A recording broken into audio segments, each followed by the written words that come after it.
Hi, hello everyone. Hi, hello. Thank you for joining today's webinar. My name is Abisola, your host for today's session on efficiently handling maintenance and tenant issues with Offer Online. I appreciate your participation. This webinar is expected to last 45 to 1 hour, and it will be recorded. You will be getting the recording by the end of the week. A recording will be sent out to all registered participants, so you can review the content and share with others. Excellent. So today, agenda.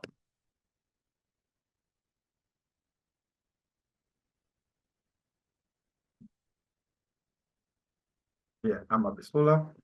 So today's agenda is understanding maintenance management, how to create and track maintenance requests, managing tenant communications, logging and resolving tenant issues. And lastly, there will be a live Q&A in which I want to encourage active engagement during this webinar. If you have any questions related to the topic, please utilize the Q&A button to submit them. I'll be addressing your questions at the end of the session to ensure that we address any queries you might have. So to begin with, I'll be using my test account. What I plan on doing is I plan on going from the tenant side in regards to how they submit an issue or raise an issue, and then how you then proceed to deal with that issue. So to start off with, I will move this in a second, whereby you'll be able to see my test screen.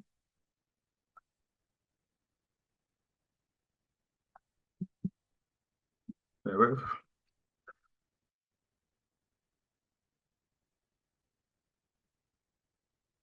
go.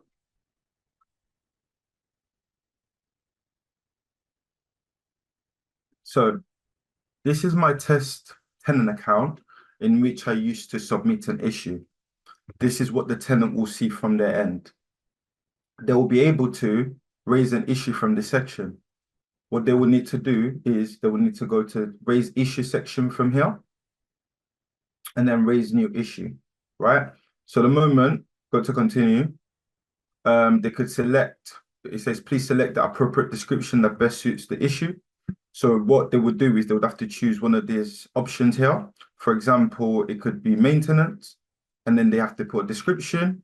If it's a private sort of issue in which they don't want other participants of the unit to see what the issue is, they're also able to set this to a private, whereby it would only just go to the recipient, which is the property owner, and not the unit tenant within that particular unit. Right. So if it's an emergency, they can also tick this box, which allows them to then have a section on offer. It's more of a banner that sort of informs, property managers of this is an emergency issue that's been raised. They're allowed to upload files. They can review and then submit. So what I'll do here is I'll just run a quick test. So I'll just say maintenance. I would say maybe light bulb is broken and unable to use the cooker. Right. If it's a Mac, like I said, if it was a private, I'll set it to private for this test. I would leave it as normal. I would leave the emergency so you can see what it looks like. Also, what you're able to do is as a tenant, the tenant is then able to add additional images to that issue that's been described. Please review, submit. So the issue would now be sent to the property manager, right? So as a property manager, then I would have received a notification that would have informed me that an issue had been created by a tenant.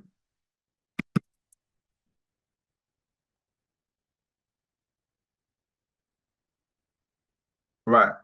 So what I'll do now is I'll attempt to log in as a property manager, just so you're able to see what it looks like on their end.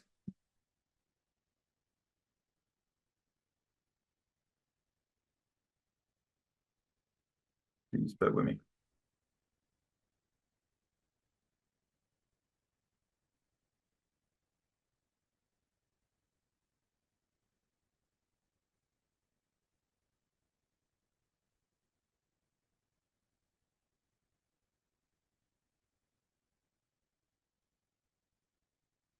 just logging back in as a property manager. So then you'd be able to see what they see on their end.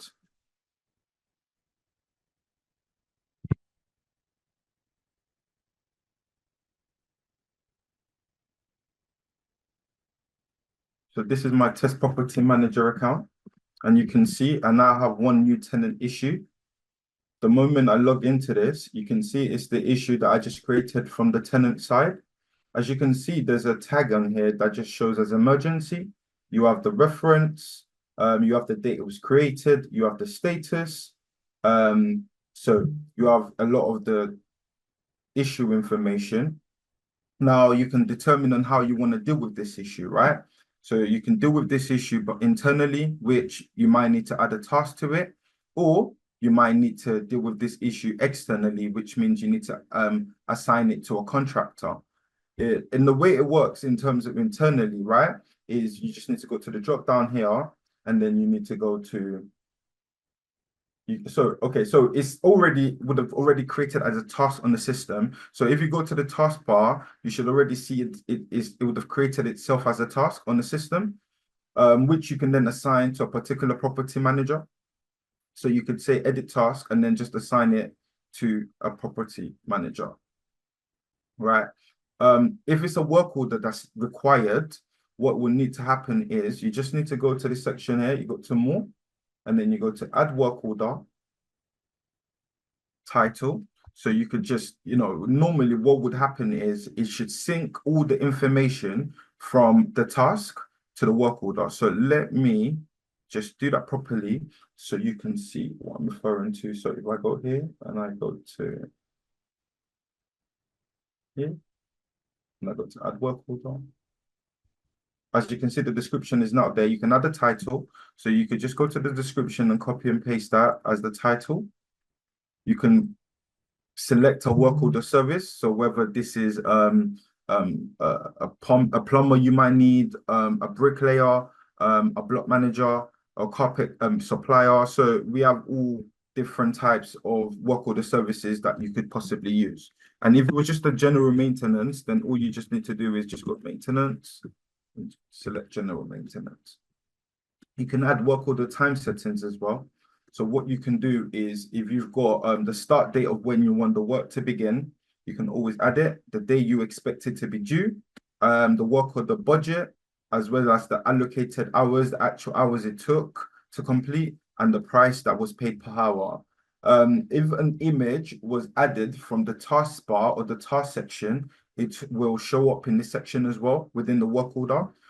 So you wouldn't necessarily have to just add that image in again or that document in again, as long as it's associated to that task. If it's an emergency work order, you can always select that as emergency. If a quote is required, you can always add it here or tick this box here to say you require a quote. Copy documents and image from related tasks. So it would copy all the documents and images from the related tasks. A contractor. So if you would like to share documents and images with the contractor, just tick the section here.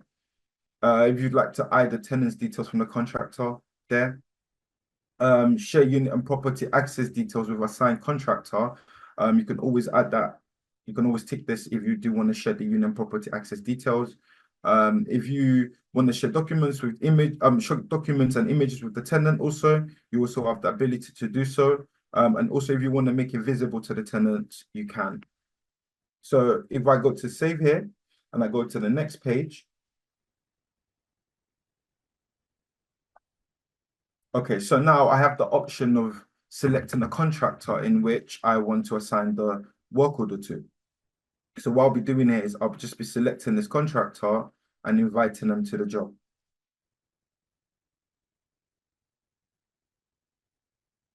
Right. So as you can see, the contractor has been assigned or has been added to the job, not necessarily assigned just yet. So what we're doing is we're still trying to collect quote or collect some information from the contractor in order to know that they're the most suitable candidate to assign the work order to. So in that case, what we're going to do is we're going to have them, send us their quote. If there's one that's necessary in order to for us to accept that job or to assign the job to them. So we can say send the quote to, we can add the quote that's been sent by the contractor. So say for example, they said it's £150 to collect to complete that work order or complete that job. So as you can see now, you have the option. So from the contractor side, once they've given us their quote, it would come up here as this, and then you have the option of accepting or declining that quote. If you accept the quote, this job would automatically go to live. But if you decline it, you have the option of adding another contractor to that work order. The moment it goes to live, you can't add another contractor to the work order. You have to create a new work order. So it's always important to know that before you accept any quote, you make sure that you're 100% accepting the job or assigning the job to that contractor. So if I go accept now and I accept quote,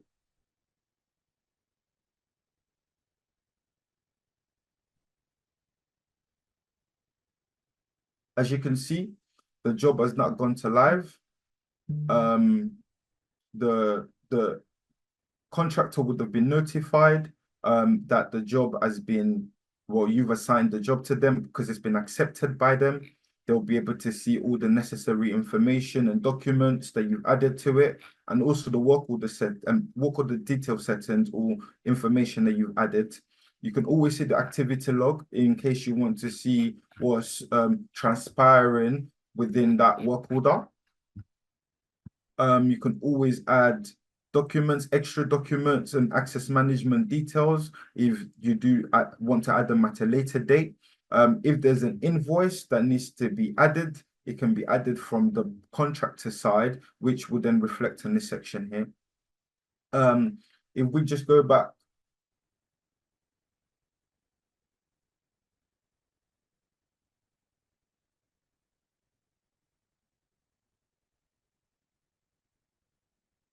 so if we go back to the agenda that we're discussing today, understanding maintenance management, we now sort of understand exactly what it requires in regards to submitting an issue by a tenant. In regards to tracking it, what we need to consider is how do we want to track our issues when it's been submitted by the tenant? So if I go to my dashboard here, the best place or the best area in which to always see the issues once they've been submitted is here, new tenant issues. Also, you can always streamline this by going to your automations page and go into the work order section. So we can say whenever a work order has been added, we want to be notified. You want to notify the property manager, which means you go to the edit here, and you can always just change this section here, the subject, to notify yourselves as a property manager whenever a new work order has been added. Also, whenever a work order has been assigned to a contractor, this is also an efficient sort of feature. So whenever the work order is assigned to a contractor and they've accepted it, you might want to notify property managers as well. So in that case, it would notify the property manager, it would notify it would email the tenant, it would email a confirmation to the contractor, notification to property manager, as well as notification to the tenant.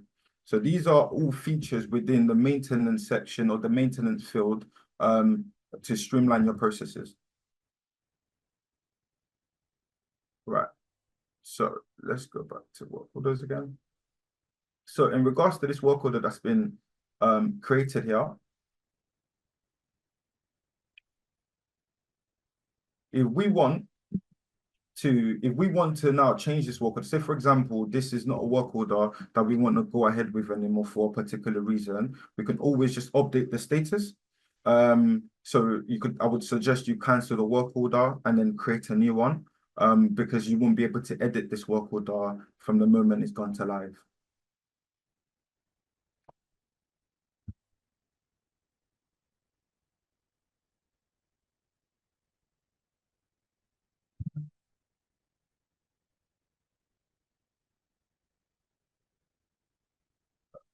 Please, I'm just trying to let's go back again. So managing tenant communications.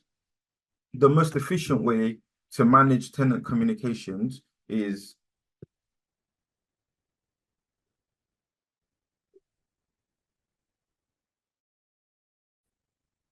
But I think my laptop this one. If you have any questions, I will respond back to your questions. I will go into the Q&A task. Yeah, you can always add your questions in there. Once I'm done with the training, I will read all questions that's been asked and then I will answer it adequately. Okay. So just bear with me. Okay. Thank you.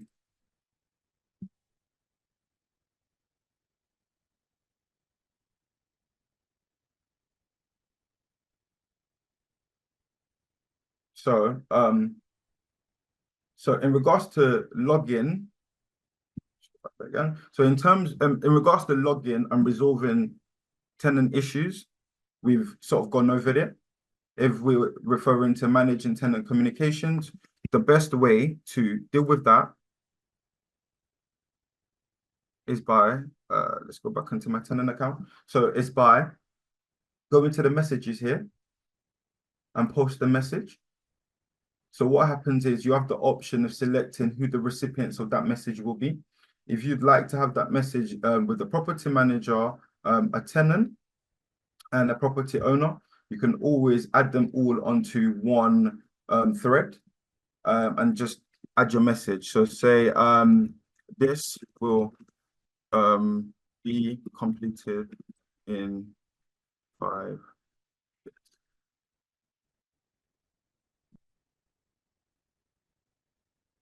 Post message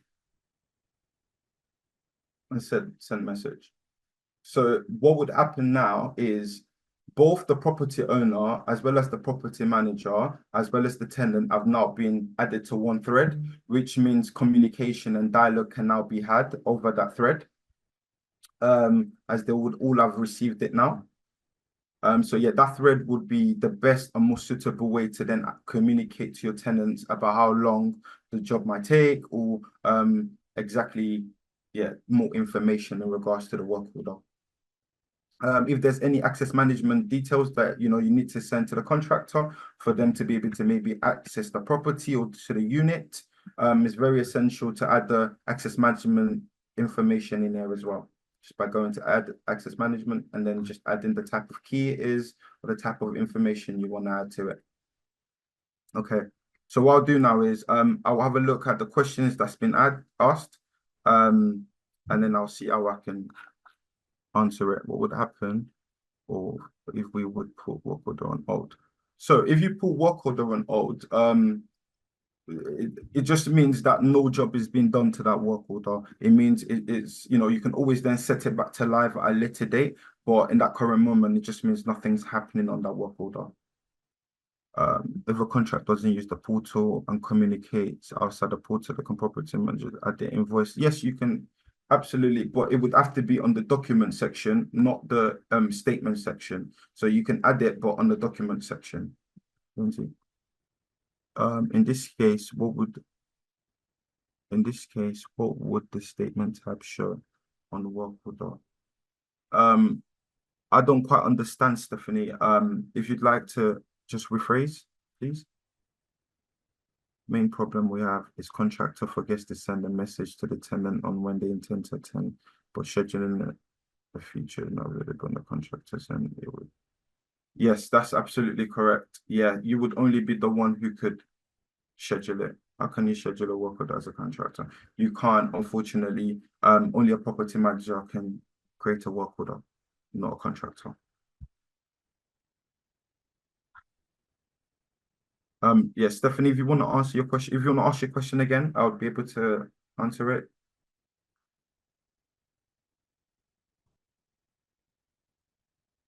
The worker has a statement tab.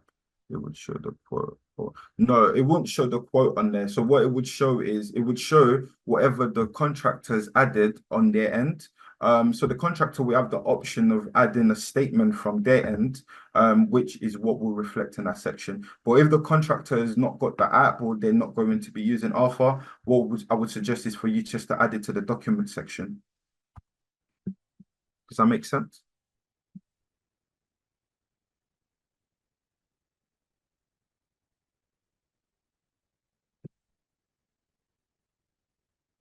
If you have any more questions, please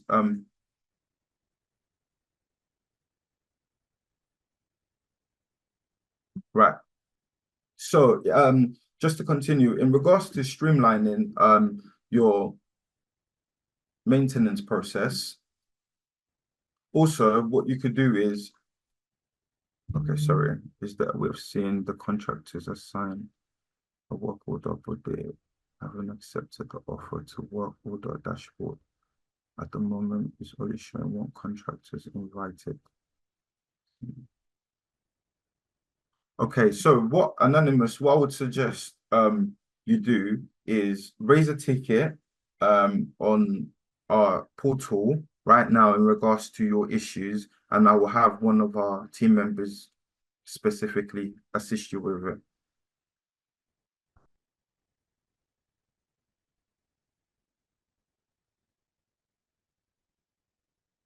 Carl Mackenzie done that, but we'll try again. I don't quite understand that. Can you please rephrase that for me, Carl?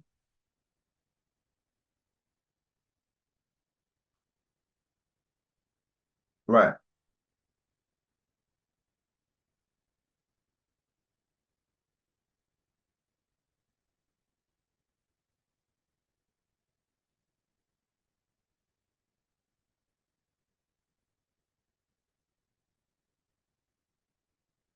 Okay. Got it, Carl. Got it. Thank you. Uh, Right. Okay, thank you. Thank you. So, in regards to streamlining of work orders, like I said, so you have a bunch of different options here. So whenever a contractor provides a work order quote, what you could do is you could say maybe you want to notify the property owner of the quote that the contractor has provided. So you can always add an action here just to notify the property owner, right? So you be the unit owner, and then you can say whenever yeah, you could say whenever a contractor has provided a work order quote, you want it to be notified. So you have a variety of different triggers or actions that you can use to help you streamline your maintenance processes with our automation feature. Um, so if you have any other questions, guys, just ask away. That's what the time is for now. Going forward, I'm just going to answer your questions. If you do have anything in particular, we do integrate with FixFlow. So if you would like to use FixFlow, that is also a feature that we have with Alpha. Um, but if you have any questions now, guys, yes, please go ahead and ask.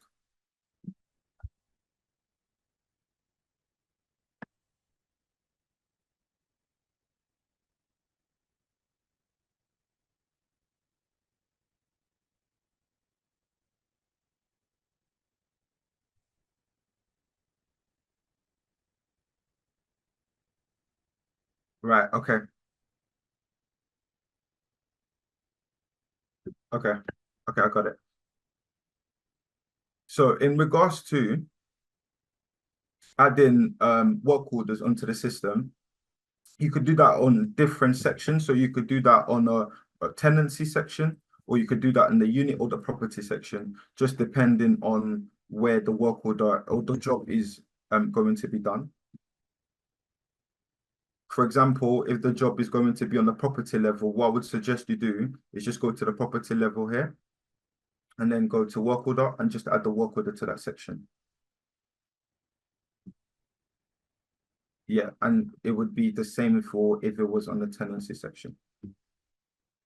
Go to tenancy and then just add the work order to the section.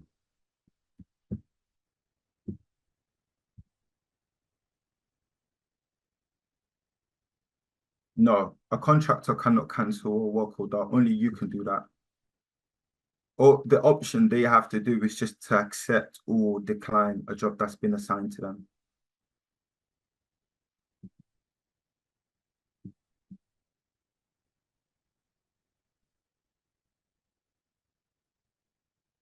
Okay, right. Okay, so if you do have any more questions, please don't hesitate to ask.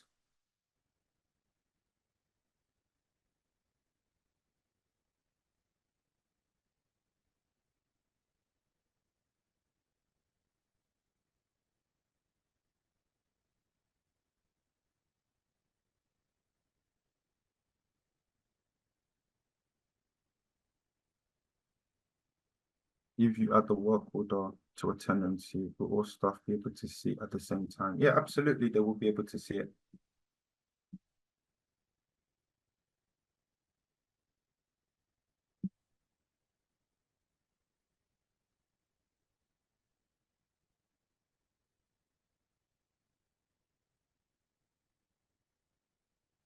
Any more questions?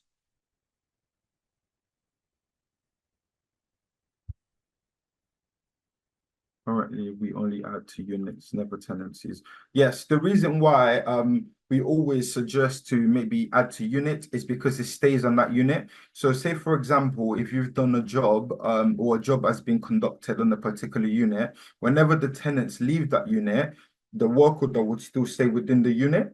But if you add it to the tenancy section, whenever the tenants leave that unit, it leaves with the tenancy. So that's why we always suggest that you add it to the unit section. But you can add it to both depending on your setup.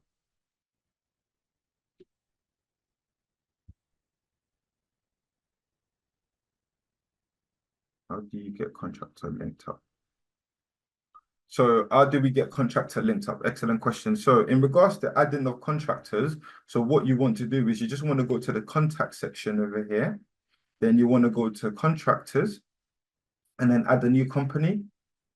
And just put the company information in there, company name, company email address, continue. And then you have the option of then inviting them onto Alpha, which sends them an invite and then they can accept that invitation. What is the limit or unlimited to private contractors? You can have as much private contractors or as public contractors as you want. If you do have an issue adding a contractor onto the system, all you need to do is reach out to us and we'll be able to add them on your behalf.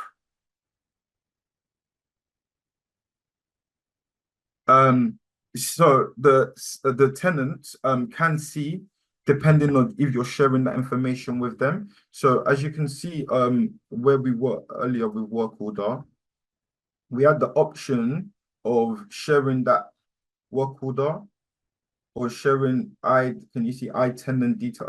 Actually, let me see. Share documents and images with tenants, and also I believe there was a section that initially gave us the option of notifying the tenants. So yeah, unless you want the tenants to be aware of what's going on, you have the option of limiting what they see. Absolutely. So I have to assign work orders from the property manager. So I have to assign. Yes, you do. You do have to assign it from the management. You can do it on a web browser as well, but yeah, you have to. If a work order is created directly from the maintenance task, it will be attached to the tenant, not the unit. Yes, that's correct. Then it would be attached to the tenancy.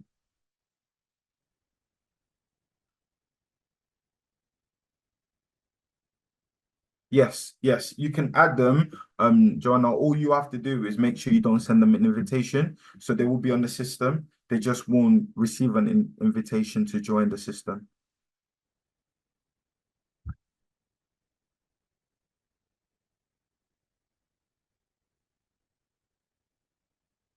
Work order layout report. Um,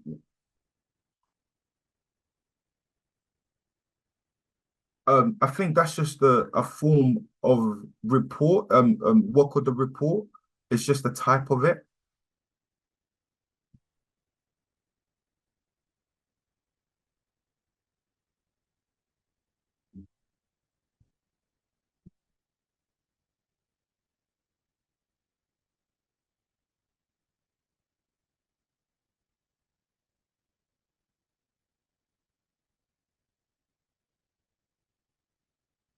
Any more questions, guys?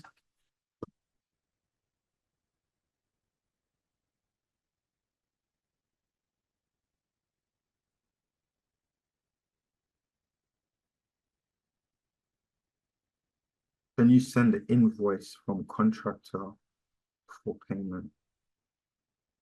Are you are you saying can you send an invoice to a contractor for payment?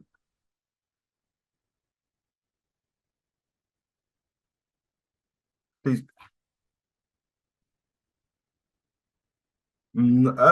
They could possibly be printed off. So what you could do is you could go to details there and go to print, but it would be in a sort of report form. So you could just choose what format you want to use or what format you want to collect that. So let's just go screen, and it would be in this format.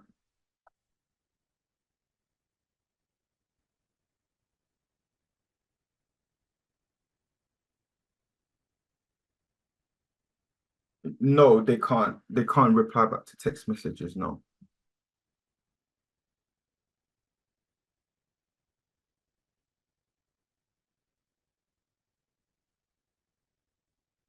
Joanna, if you come onto our ticketing system, I will be able to get someone from finance to be able to assist you with that query. I believe someone from finance is the one that will be able to assist you further with that.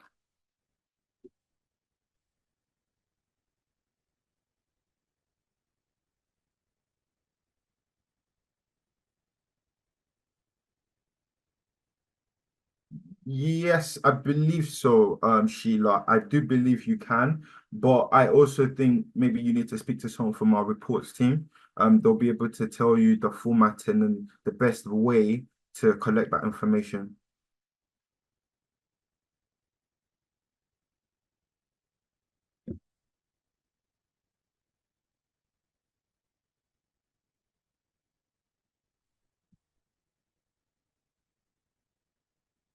Okay, so what would be the best way for them to reply to issues, especially if they raise the issue themselves through the app or SMS? So yes, so unless they're using the Tenant app, they won't be able to raise the issue. And once the issue has been raised, it would be sent to you directly as the property manager, in which you can then determine how you want to resolve it, whether it's by adding a work order or by a task.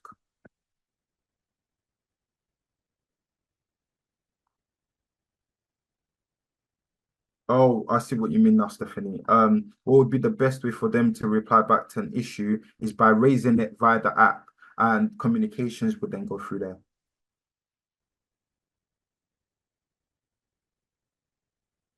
Yeah, no, it would be either from the work or the task.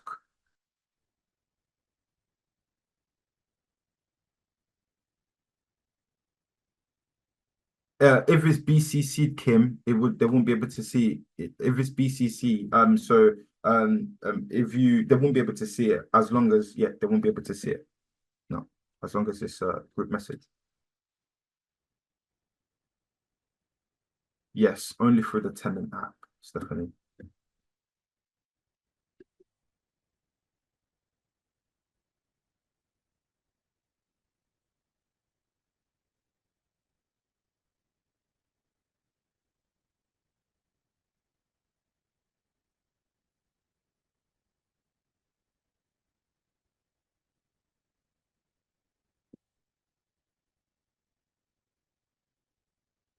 When you link. Unfortunately, no. So individual accounts will have their own dashboard. So if you have multiple accounts, what you see on the dashboard would be relating to that specific account.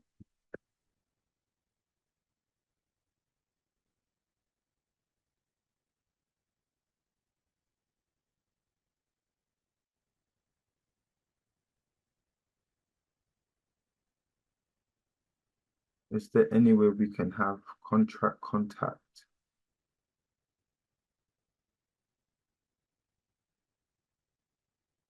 Yeah, contract contact the tenants directly. Oh, is there a way we can have? Unfortunately, not. No, no. So you won't be able to have the contractor directly contact the tenant. That's for you to do as a property manager.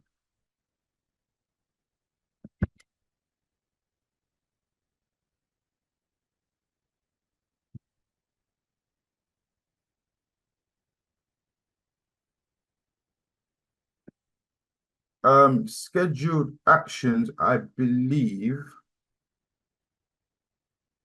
Yes. I believe.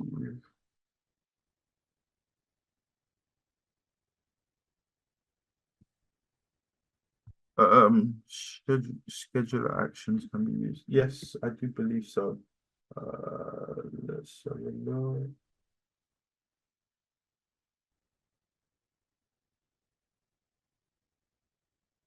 Mm,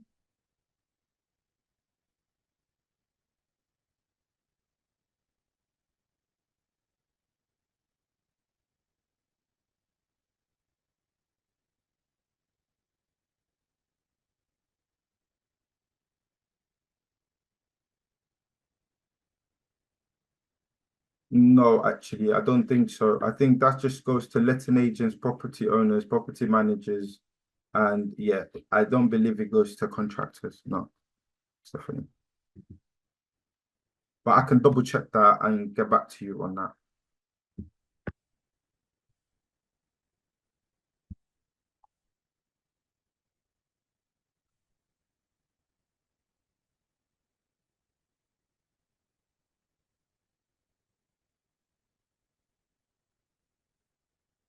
Any more questions, guys?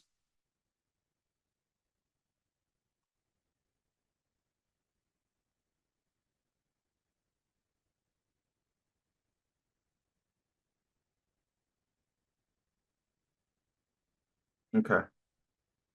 Well, thank you for joining today's webinar. Actually, got another question. For some tenants whose responsibility it is to update their compliance, can we set a schedule? So what you could possibly do is you could add it as a certificate that works as a reminder. So add it as a certificate, add an expiry date to it. And then what could happen is just before it gets expired, you can either be notified or they can be notified.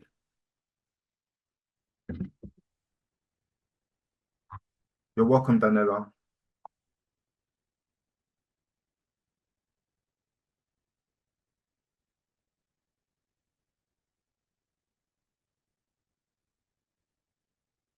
You're welcome, Stephanie. All right, cool. So thank you guys for joining today's webinar. Highly appreciate it. We haven't decided the next topic for next webinar, but definitely look up for it. It will be marketed via the same way this was. So definitely look out for it. Like I said earlier, the recording of this webinar will be sent to you in the next, I think by the end of the week. So definitely look out for that as well. And also very important to know to use our knowledge-based articles as well as our YouTube channels. We have a variety of different information on there that could possibly assist you or help you with any sort of queries or questions that you do have. So definitely make use of it. We also have our portal system, which you can use to, communicate with us directly. We'll be able to get your tickets and then deal with them accordingly. If you have any questions, you can always just come onto there as well. But yeah, I appreciate you for tuning in today and see you next time. If you have any other questions, like I said, come onto the ticketing system. Thank you guys so much and have a great day.